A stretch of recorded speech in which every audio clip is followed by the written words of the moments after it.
No livro A Gênese, capítulo 11, né, que fala da Gênese espiritual, Kardec fala primeiro sobre a pluralidade das existências. Segundo, da migração dos espíritos. E terceiro, sobre as civilizações antigas que desapareceram. Ele fala que esses povos que desapareceram, que eram considerados bárbaros, podem ter sido até bem mais avançados do que se pensa hoje. Isso eu me falei no início da nossa live, que falar sobre o mito de Atlântida é falar também sobre ciclos reencarnatórios, é falar de processos naturais da evolução humana. Ela se adequa perfeitamente a essa afirmação de Kardec.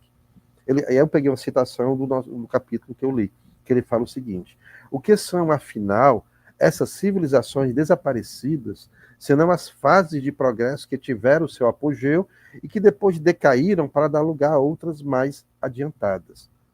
Então vocês começam a observar, e alguém pode se questionar, mas Fred, se eles eram tão evoluídos, se eles eram tão capazes, se eles possuíam tecnologia tão avançada, por que é que os ditos descendentes viviam em condições precárias, apresentavam uma condição cultural, instrucional muito baixa, né, e que não coadunava a fábula, né, a parábola ou a referência de povos oriundos de povos tão avançados, tecnologicamente falando.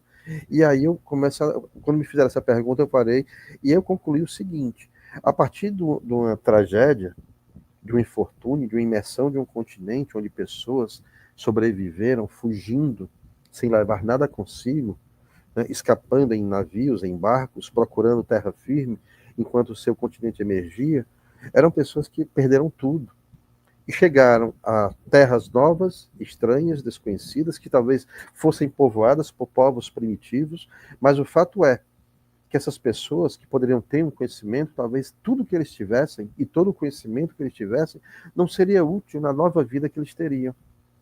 Então, muita coisa se perdeu nesse processo. E eles tiveram que se adaptar a uma vida de trabalhos mais braçais, uma vida de caça, uma vida de coleta, porque simplesmente tudo que foi construído, eles não tiveram tempo de resguardar ou de preservar. E as novas gerações que vieram, seus filhos e seus netos, não sentiam tanta falta ou estavam tão acostumados com a nova estrutura social estabelecida, que, na verdade, a gente pode falar que foi um novo começo para essas pessoas. E daí vieram novas gerações que absorveram o conhecimento das gerações anteriores, mas muito do que foi absorvido se transformou, o que era conhecimento técnico, acabou se tornando ou se modificando numa visão mais metafórica, né? Onde o que era fato se tornou parábola, o que era existência se tornou abstrato. Então, deixou de ser algo concreto para se tornar algo subjetivo. E aí eu começo a entender que sim, é possível que pessoas tenham. É o mesmo fato, fazer a analogia de uma pessoa que se perde de uma ilha, por mais capacitado, por mais conhecimento tecnológico, por mais instruído que ele seja, todo esse conhecimento não vai ser útil se ele se perdeu numa ilha. Ele vai ter que se adaptar a uma nova realidade, vai ter que procurar novas formas de sobrevivência e vai criar novas técnicas para vivenciar uma nova vida dentro daquela estrutura, dentro daquele recorte espacial que lhe foi dado. É mais ou menos assim que eu imagino que aconteceu com os que conseguiram sobreviver a essa catástrofe, a esse infortúnio.